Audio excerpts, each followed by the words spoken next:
Bonjour à toutes et à tous, je suis Jean-Yves Maujean, le directeur de la Galerie Eureka, qui est le centre de culture scientifique de la ville de Chambéry.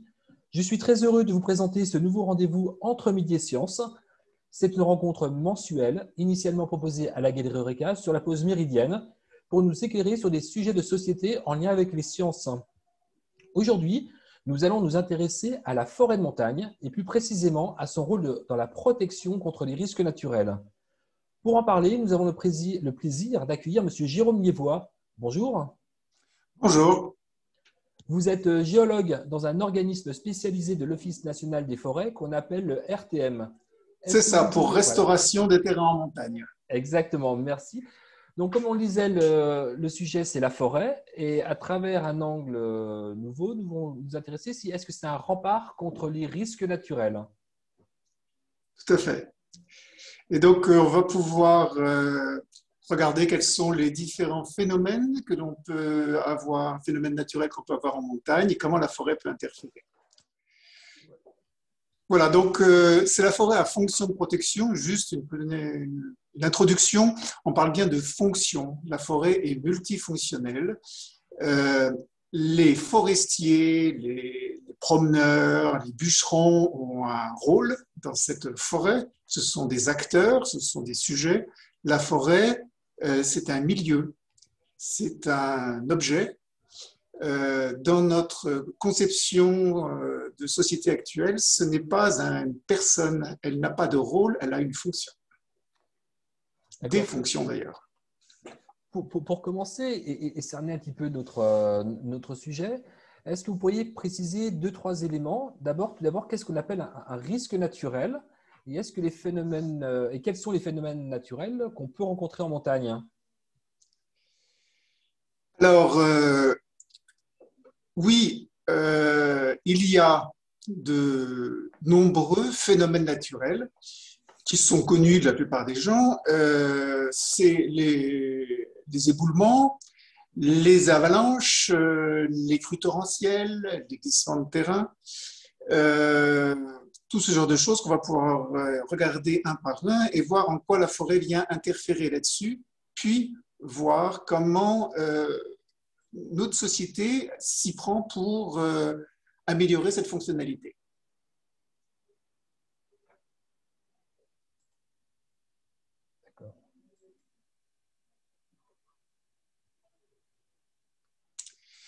Donc, pour avoir un phénomène naturel, il faut déjà qu'on ait une topographie qui s'y prête, puis que l'on ait un aléa, c'est-à-dire un phénomène possible. Il faut évidemment que la forêt soit présente sur le versant de ce relief pour qu'elle puisse remplir une fonction de protection. Et, chose importante, il faut qu'il y ait un enjeu. Si nous n'avons pas d'enjeu sous un aléa, nous n'avons pas de risque. Le risque, c'est vraiment la conjonction, le croisement d'un phénomène possible, qu'on appelle aléa, et d'un enjeu socio-économique. Ça peut être une maison, une résidence, une route, que sais-je, moi, une voie de chemin de fer et d'autres choses. Mais il est important d'avoir ces trois éléments-là. Un aléa, un enjeu et au milieu une forêt pour avoir une forêt à fonction de protection. Je rajouterai que la forêt a bien sûr des tas d'autres fonctions qu'on n'abordera pas aujourd'hui, qui sont de production de bois, de protection de la biodiversité, pour épurer l'air ou l'eau, pour participer au cadre de vie. Ce sont autant de fonctions que remplit aussi la forêt, mais aujourd'hui on s'intéresse plus particulièrement à cette fonction de protection.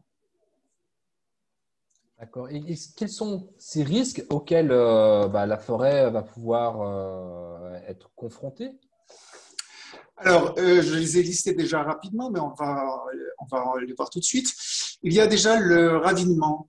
Historiquement, le service dans lequel je travaille, la restauration des terrains en montagne, a été créé au 19e siècle pour essayer de réduire l'érosion météorique, le ravinement dans des terrains qui étaient sensibles. Donc, ça a été vraiment le premier point. Le deuxième point, c'est les crues torrentielles, c'est directement en dessous. En fait, quand vous avez des matériaux qui sont arrachés par ravinement dans la montagne, on va les retrouver dans les torrents ou les rivières torrentielles, puis les rivières en dessous, avec des crues à la clé dues au fait qu'il y a de l'eau et des matériaux. qui sont transportés. On a ensuite les chutes de blocs, que tout le monde connaît.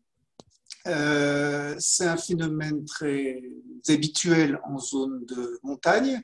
Bien sûr, il faut qu'il y ait une zone source, un escarpement rocheux, qu'on appellera improprement d'ailleurs falaise, mais il faut une zone de départ, et puis des cailloux. Ça peut être un petit caillou tout seul, ou ça peut être au contraire quelque chose de plus important.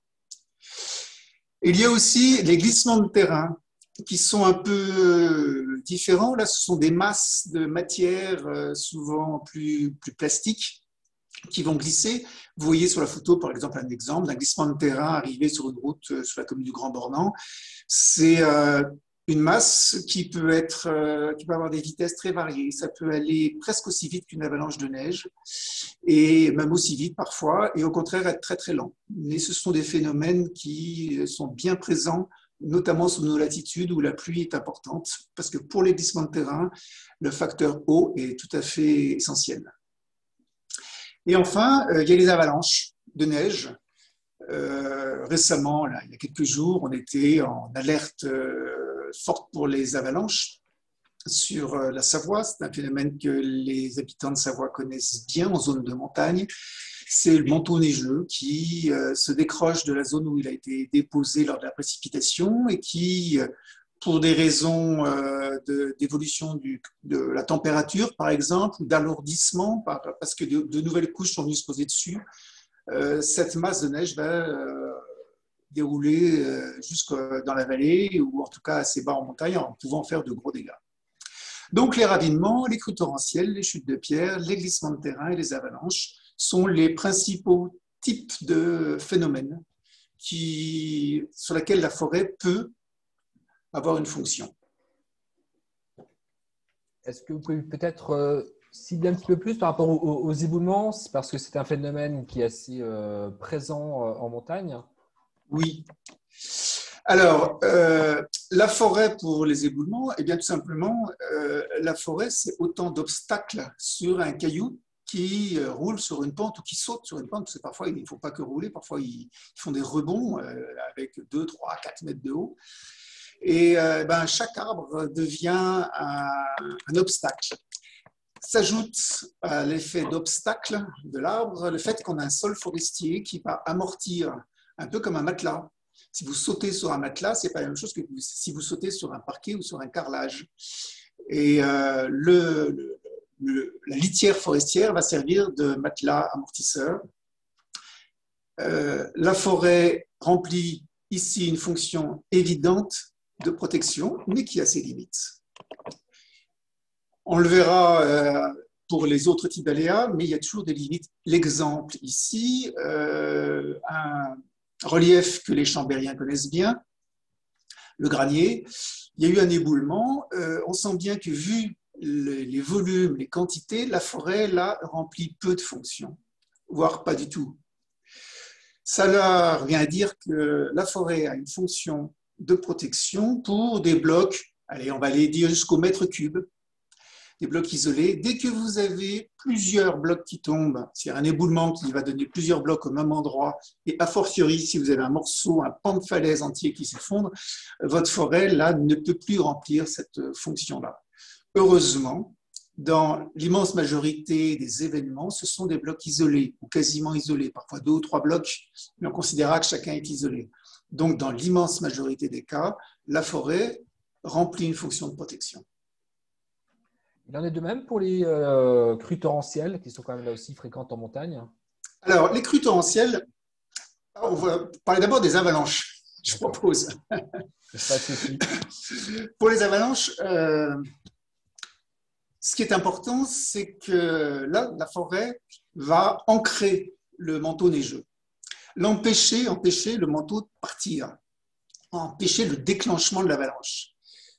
Pour ça, ce qui joue, c'est le fait que non seulement on a un obstacle par les troncs, mais surtout une zone d'ombre, en quelque sorte, sous le couvert, sous le pied de l'arbre, sous le couvert forestier.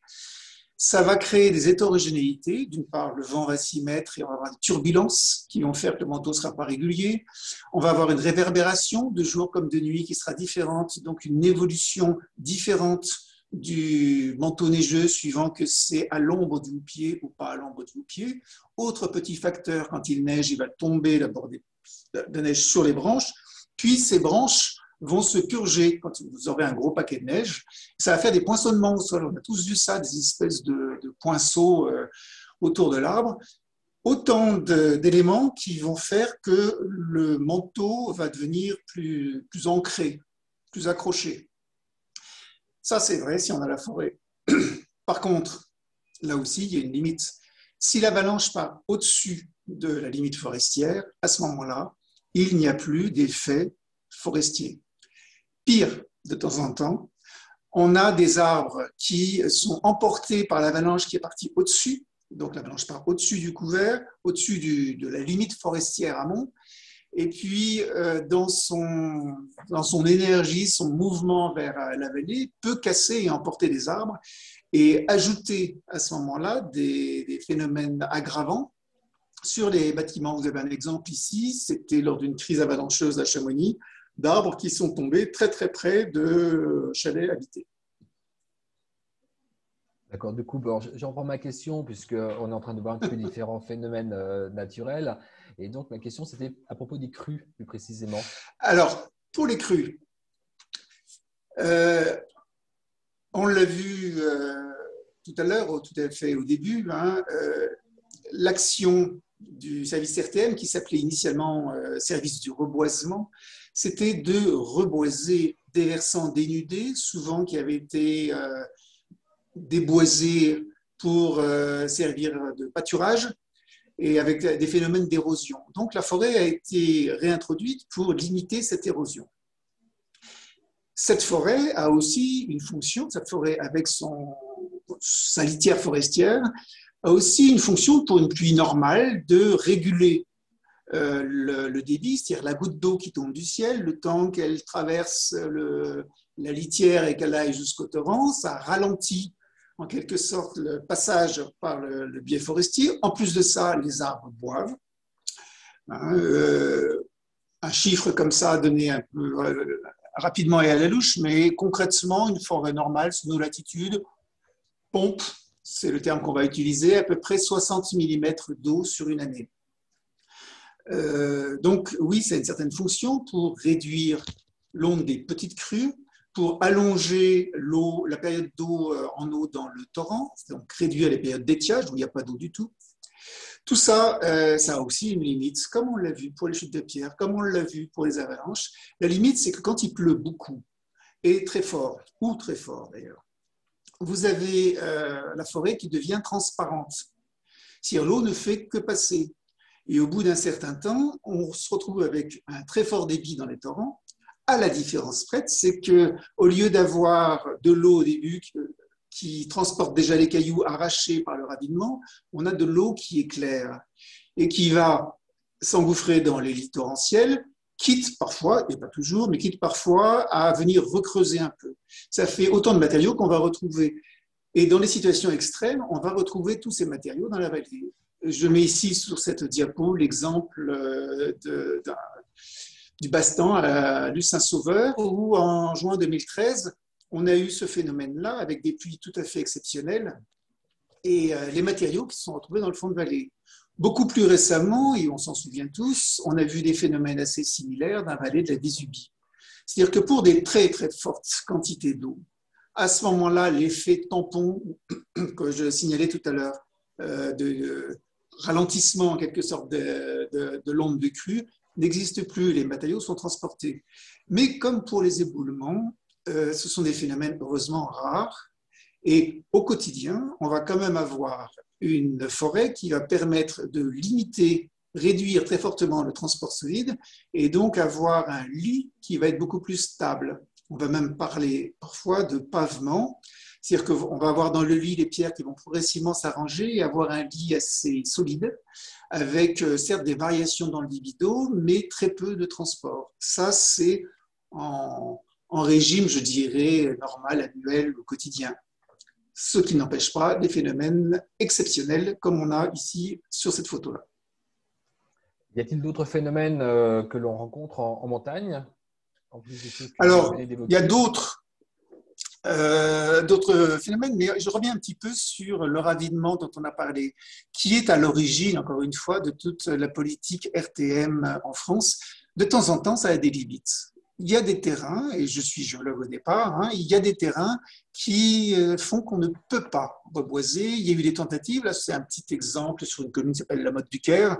C'est un petit exemple où il y a eu des tentatives pour replanter, mettre des banquettes. Ça ne marche pas, il n'y a pas de sol. Le sol est en dessous, le bedrock, comme on dit dans notre jargon, le sol rocheux est très, très vite présent et la partie superficielle qui s'altère avec les variations climatiques continue à être avinée, on n'arrive pas à installer. Une autre photo que j'ai préparée, voilà, c'est dans le même secteur, autour de Digne. De temps en temps, on a des cas exceptionnels où la forêt ne peut pas remplir sa fonction. C'est très directement dépendant de la nature géologique de la roche-mère qui est sous cette surface-là. Par contre, vous avez des exemples où la forêt, justement, a un rôle de protection contre les glissements de terrain? Alors, vis-à-vis des glissements de terrain, ça a longtemps été une question. Il y a peu de gens qui aient vraiment beaucoup étudié cette question-là. Pourquoi? Parce que tout le monde connaissait. Il y avait en tête des forêts qui glissaient.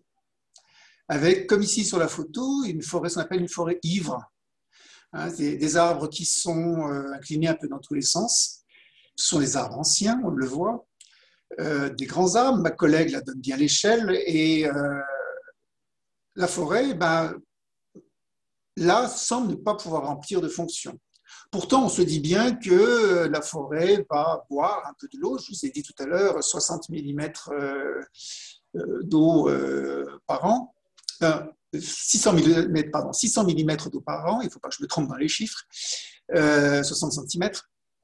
Mais ce n'est pas suffisant parce que, en fait, de temps en temps, vous avez des périodes très pluvieuses. En ce moment, par exemple, sur les Alpes du Nord, nous sommes dans une période très pluvieuse. Les forêts, notamment les forêts de feuillus, ne sont pas du tout en activité, donc il n'y a pas d'évapotranspiration, et la forêt ne pompe pas, et cette eau-là va bien se retrouver dans les versants. On pourrait se dire aussi que les racines doivent servir d'armature. Vous savez, on a tous en tête l'idée du béton armé qui est plus solide parce qu'il y a des armatures. Alors, évidemment, les racines, ce n'est pas du métal, c'est du bois, mais c'est vrai qu'il y a un système racinaire qui va descendre à 2 mètres, 2 mètres 50 de profondeur grand maximum. Or, la plupart des grands glissements de terrain ont une surface de rupture, de glissement, en quelque sorte, hein, masse sur masse, qui est bien plus profonde. Avec de l'eau en plus qui n'arrive pas forcément, c'est pas forcément l'eau de pluie qui est tombée juste à l'endroit du glissement de terrain, mais de l'eau de pluie qui est tombée sur le versant plus en amont, qui s'est infiltrée et qui vient injecter en profondeur les terrains qui sont en glissement. Face à cette complexité des phénomènes, très habituellement, dans notre milieu, on estime que la forêt n'a pas de vocation claire, évidente, vis-à-vis des glissements de terrain, ni pour ni contre. Parce que bien sûr, il y a des gens qui vont me dire aussi, oui, mais ça glisse parce qu'il y a le poids de la forêt. Petit exemple tout simple, hein, si on prend une jolie forêt mature, très, très, très dense, et qu'on fait une descente de charge, qu'on regarde la masse de cette forêt-là, on obtient l'équivalent en terre de 5 cm de terre, 4 à 5 cm de terre, c'est-à-dire rien. Donc, encore une fois, la forêt n'est ni péjorative, ni négative vis-à-vis de la plupart des glissements de terrain, ni franchement favorable. Elle est là, c'est tout, mais sans grande intervention et influence évidente. Y a-t-il un lien? Que peut-on dire par rapport à l'activité sylvicole? Est-ce que c'est plutôt un plus ou c'est plutôt un point négatif dans une économie globale? Alors, c'est évidemment une question, et très souvent, quand on fait des interventions dans le public, ça m'est arrivé assez régulièrement dans ma carrière, il y a les tenants de « il ne faut rien toucher, la forêt remplit sa fonction ». Et il y a eu historiquement beaucoup de situations comme ça, ce qu'on a appelé les forêts de défense. Je vous donne un exemple là d'une forêt de défense, c'est non pas dans les Alpes du Nord, mais dans le Puy-de-Dôme, où on a des forêts qui sont certes très belles pour le promeneur, mais qui vont vieillir avec des arbres qui grossissent, qui, en plus, là, c'est des hêtres. Au sol, vous n'aurez pas d'autre végétation. Et au bout du compte, cette fonction-là, elle va s'amenuiser. Alors là, c'est des hêtres. Dans d'autres lieux, on a eu dans les Alpes du Nord notamment des forêts d'épicéas où la forêt vieillissait aussi. Et puis un jour de tempête, cette forêt vieillit, s'effondre. Il n'y a plus rien. Aïe, aïe, aïe. Donc on se dit qu'il est mieux d'intervenir. Il y a tout un corpus de techniques, une science même, qui s'appelle la sylviculture et qui permet d'intervenir, c'est-à-dire qu'on vienne couper quelques arbres aux bons endroits, par exemple, pour permettre d'avoir des tâches de régénération avec la forêt de jeunes plants qui vont se mettre là naturellement, qui vont se redévelopper, et donc assurer ainsi, en faisant cette gestion partage, d'avoir une forêt pérenne. On peut aussi imaginer d'intervenir pour avoir des essences variées.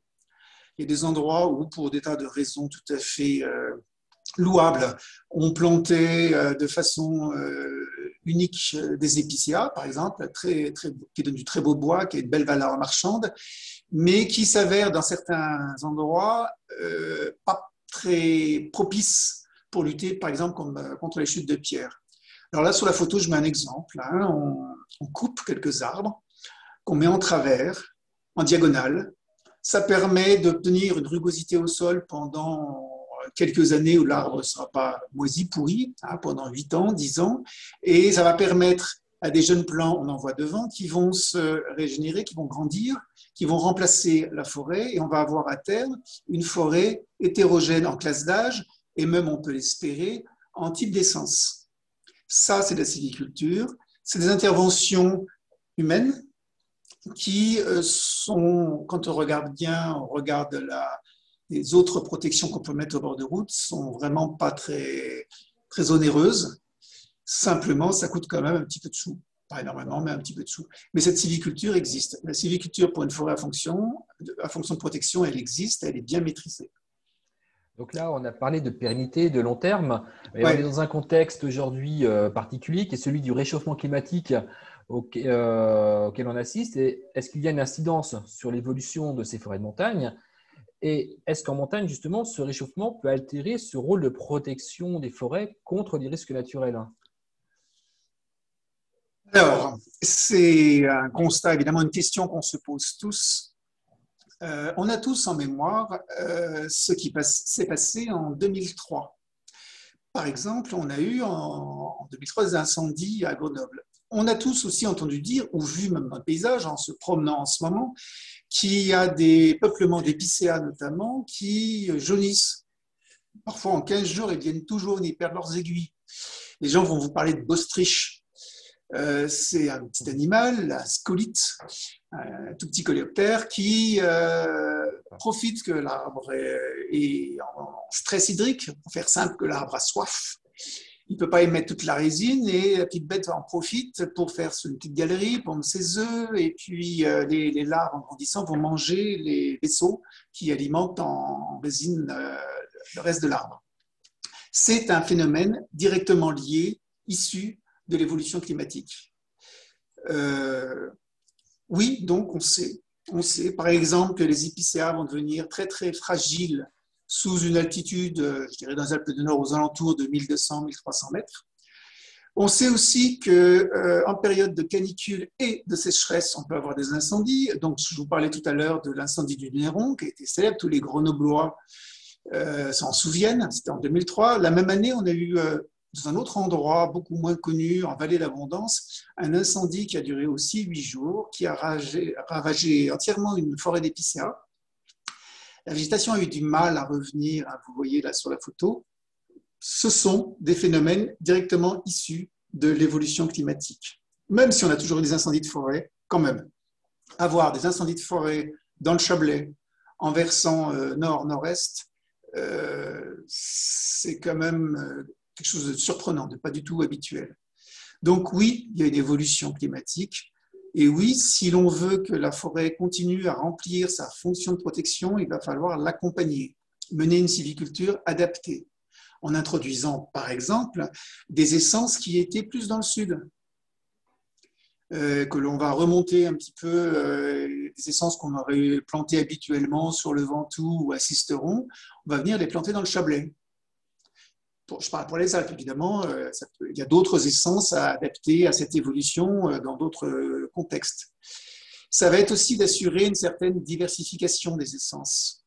Parce qu'on sait tous maintenant qu'une forêt qui est très diversifiée est beaucoup plus résiliente aux incendies, aux maladies, aux attaques sanitaires comme le scolite dont je parlais tout à l'heure. Donc, cette évolution-là, il faut l'accompagner. D'accord, donc ça veut dire concrètement que les forêts doivent être entretenues. Entretenues et même de temps en temps, on doit planter. Parce que si on décide, par exemple, de mettre dans certains endroits des Douglas, qui est une essence américaine, ou bien mettre des cèdres, notamment des cèdres de l'Atlas, qui n'est pas vraiment européen au début. L'Atlas, on sait que c'est au Maroc. Et il y en a quand même depuis longtemps dans les Alpes du Sud.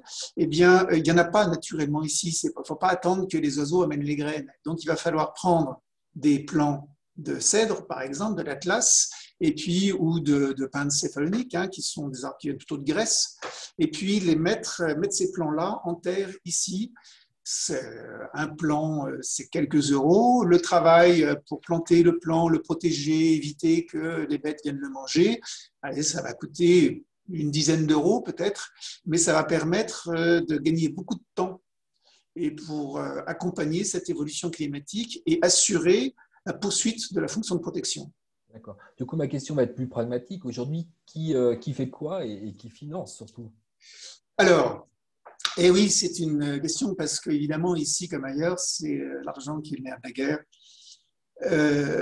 Ce n'est pas des grandes sommes, mais quand même, quand vous êtes propriétaire forestier d'une parcelle sur un versant de montagne et que vous dit, monsieur ou madame, votre parcelle a une fonction de protection, elle protège la route, le village, en partie, la route, le village ou autre chose.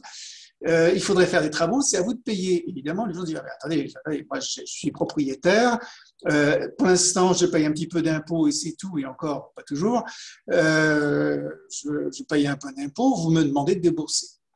Alors, on sent bien que la fonction de protection, c'est quelque chose qui intéresse tout le monde. Quand vous passez sur la route, on ne vous demande pas si vous êtes propriétaire de la parcelle qui est au-dessus.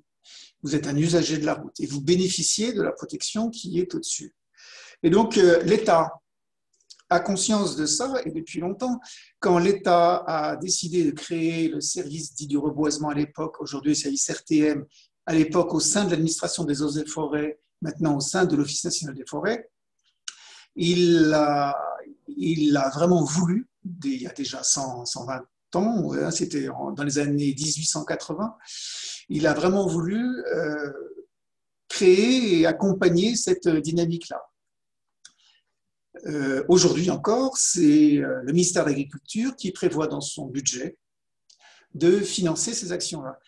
Avec une remarque simplement, alors on le voit ici sur cette carte-là, ce sont les secteurs où les services RTM aujourd'hui du reboisement avance sont intervenus et continuent à intervenir. Sur le périmètre bleu, c'est là où il y a des services RTM, et l'ensemble des départements qui sont colorés de différentes couleurs, c'est l'ensemble des endroits où il y a des forêts qui remplissent cette fonction de protection. Ce sont des forêts domaniales, propriété de l'État. Aujourd'hui encore, l'État consacre plus de 600 000 euros pour entretenir ces forêts par an, 600 000 euros par an. C'est pas énorme au regard du budget d'État. Et encore une fois, la prévention des phénomènes naturels par la forêt n'est pas une politique qui, au regard de toutes les autres politiques, coûte cher. Mais il faut la faire, elle coûte quand même un petit peu. Alors, c'est pas rien, mais au regard de bien d'autres budgets, c'est pas aussi élevé que ça. L'autre limite, c'est que la forêt domaniale, c'est 9% de la forêt française. Vous en avez encore 16%, ce qui doit nous amener aux alentours de 25% au total, qui sont des forêts communales pour l'essentiel, parfois quelques forêts départementales. Et puis, 3/4 de la forêt en France est privée. Et c'est pas près de s'arranger dans la mesure où la forêt continue à grossir, vous le savez. la forêt s'étend d'année en année, non seulement en France, mais dans la plupart des pays européens.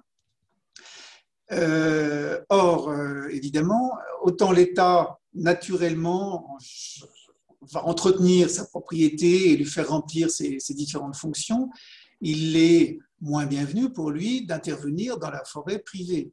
Dans notre type de démocratie, le bien privé appartient à son propriétaire. Toutefois, il peut y avoir, dans certaines circonstances, des aides pour participer à cette sylviculture dont on a parlé tout à l'heure.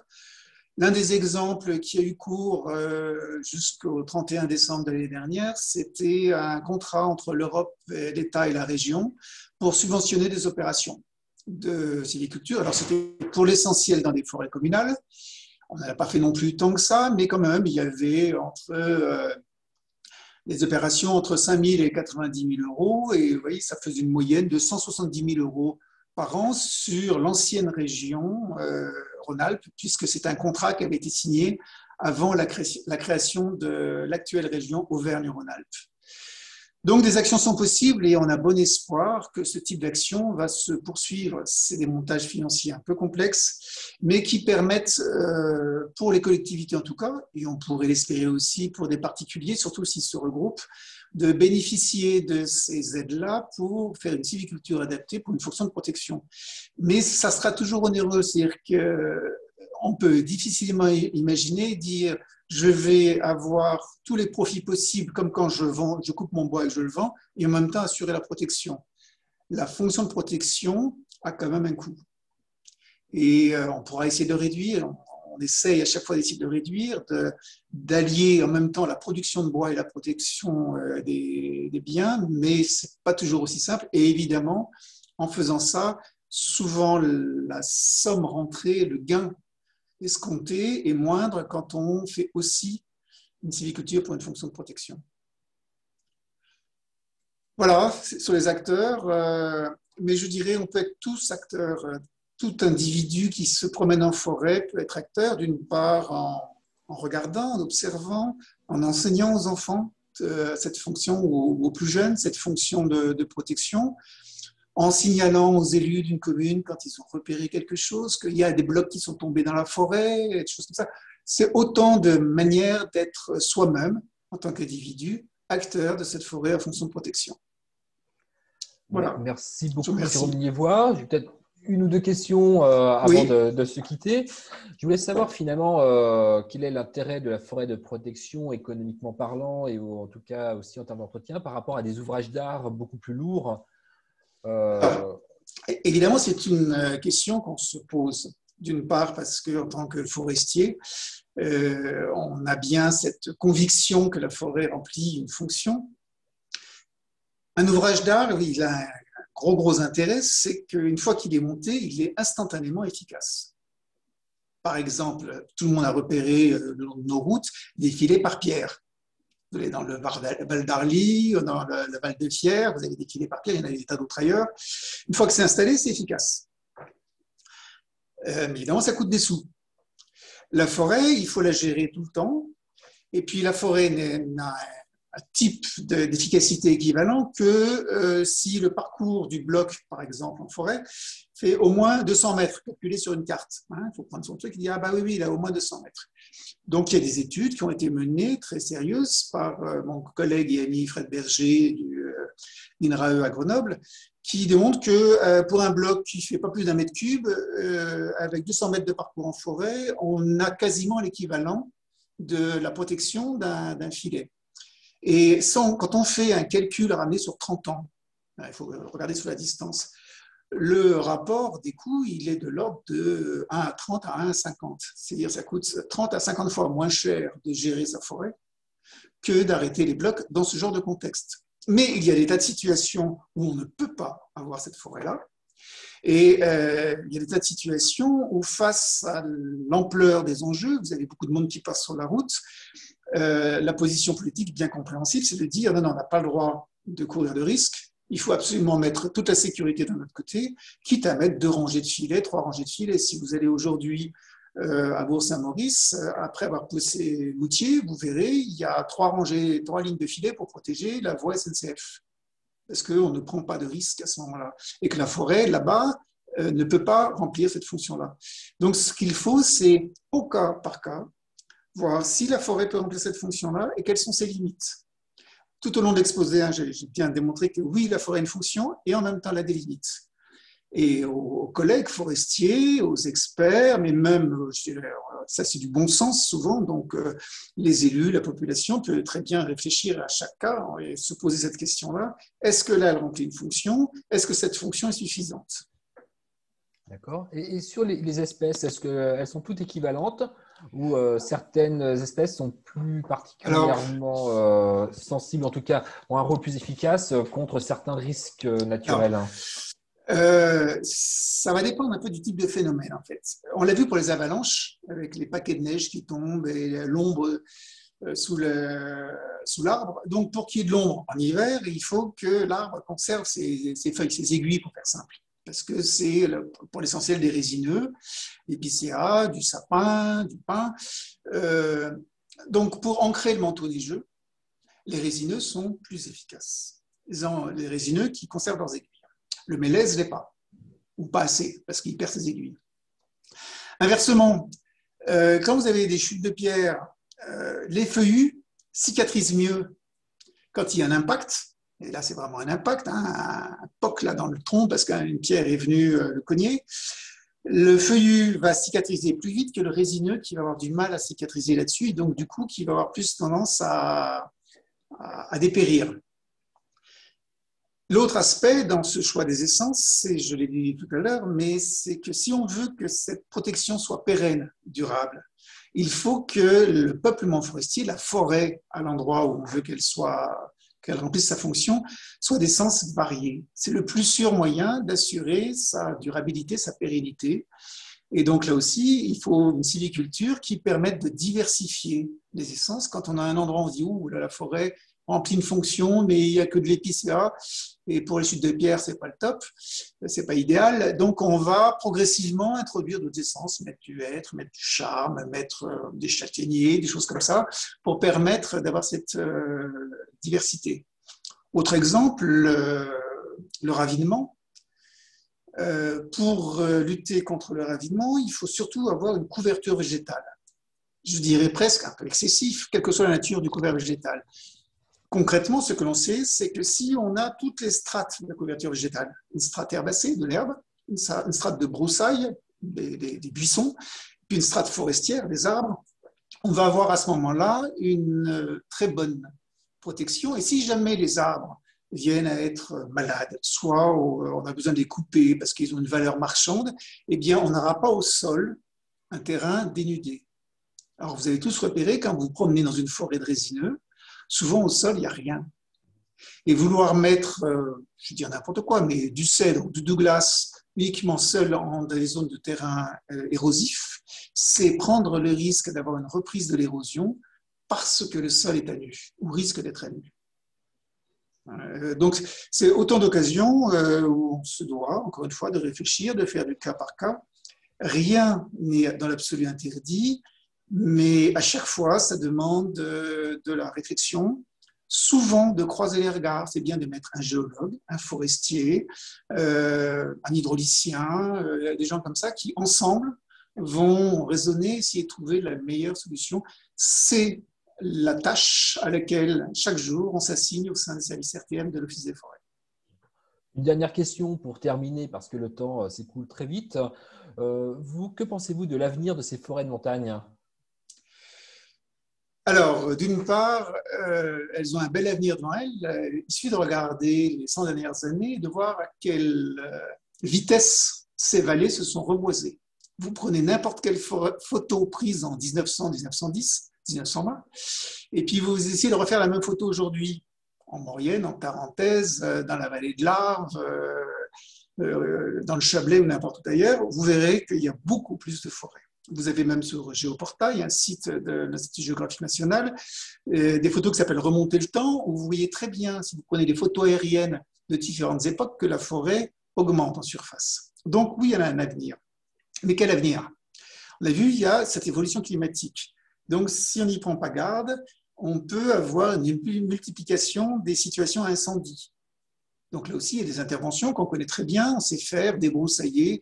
Les collègues des Alpes du Sud savent très très bien entretenir des forêts pour éviter les incendies de forêt. Je l'ai vu aussi, on l'a vu tout à l'heure, assurer une diversification parce qu'il y a une meilleure résilience. Donc, on doit même souvent intervenir pour assurer cette pérennité et éviter les crises. En fait, la forêt sera toujours là, mais naturellement, elle risque d'avoir des cycles de crise. Un incendie, c'est une crise. Et bien sûr, si après l'incendie, on n'y fait rien, il y a quand même des probabilités non négligeables pour qu'à terme, la végétation revienne, mais ça sera long. Et à ce moment-là, la fonction, pendant tout ce temps-là, sera beaucoup moins remplie, voire pas du tout. D'où la nécessité d'accompagner cette évolution. Mais oui, la forêt a un bel avenir. Je crois qu'on va être obligé de s'arrêter là. Monsieur Jérôme Liévois, merci beaucoup pour la Merci à vous. qualité et la clarté de cette présentation. Je rappelle que vous êtes géologue au sein du service de restauration des terrains de montagne, service de l'ONF, l'Office national des forêts. Notre prochain rendez-vous s'inscrira dans le cadre de la Semaine du cerveau qui se déroulera du 15 au 20 mars. Pour nous, ce sera l'occasion de parler cerveau et de nous questionner sur la façon de prévenir les troubles de la mémoire. Jérôme Liévois, encore merci. En attendant, portez-vous, prenez soin de vous tous et à très bientôt. Merci beaucoup. À bientôt. Au revoir. Au revoir.